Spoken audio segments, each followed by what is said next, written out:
Good morning, dear students. We have uh, completed the first part of this 14th lesson, that is natural resources. We saw what is lithosphere, hydrosphere, atmosphere, biosphere, etc. Okay. Then we went on detail a little with what is atmosphere and how it affects us, and how air pollution is a major problem, then how beautiful or wonderful it is to have water in our on our planet, then water pollution, then mineral rich soil. Then we saw different kinds of biogeochemical cycles: water cycle, nitrogen cycle, carbon cycle, okay, and oxygen cycle. We also saw what is global warming and greenhouse effect, then the ozone layer protecting us from UV rays. Then we saw in detail a little bit of air containing 78% of nitrogen, 21% of oxygen, and 0.3% of carbon dioxide and water vapor. Now we are going to see winds. During the day, wind moves from sea to land because air above the land gets heated and rises, and so cold air takes its place, which is called sea breeze because it will be coming from the sea. At night, warm air from the sea rises, and so cool air from the land moves faster to take its place, called land breeze.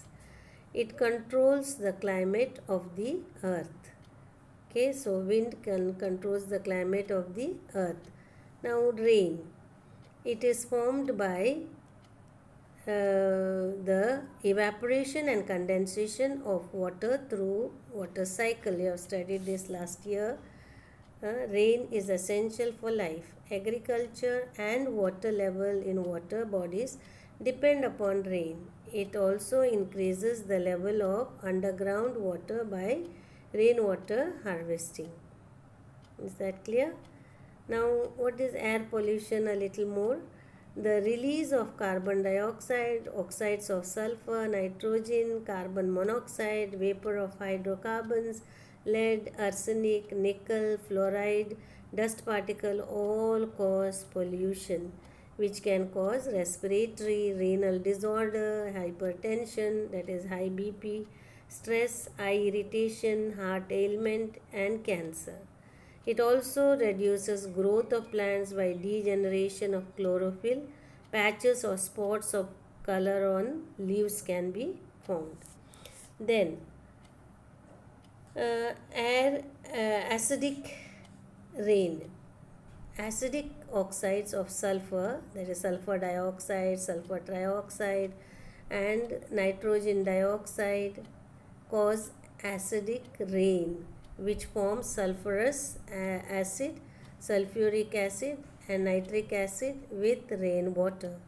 It is harmful for agriculture, plants, and buildings made up of marble. Okay, so this is the total what the lesson is about, or the summary of all the important things of the lesson. Now, what are biogeochemical cycles? Carbon cycle, to my right it is nitrogen cycle, then we have oxygen cycle, water cycle. All this will be studying in detail. Then this is root nodule of leguminous plants, okay, which helps fixing the rhizobium bacteria, helps in fixing nitrogen from the atmosphere to the soil and converts it into nitrates and nitrites. So you have studied this cycles, one or two in your previous class, nitrogen cycle maybe, and so this time you will study in detail. Okay, I'll come with the other slide. I hope something you have understood. If not, ask your doubts.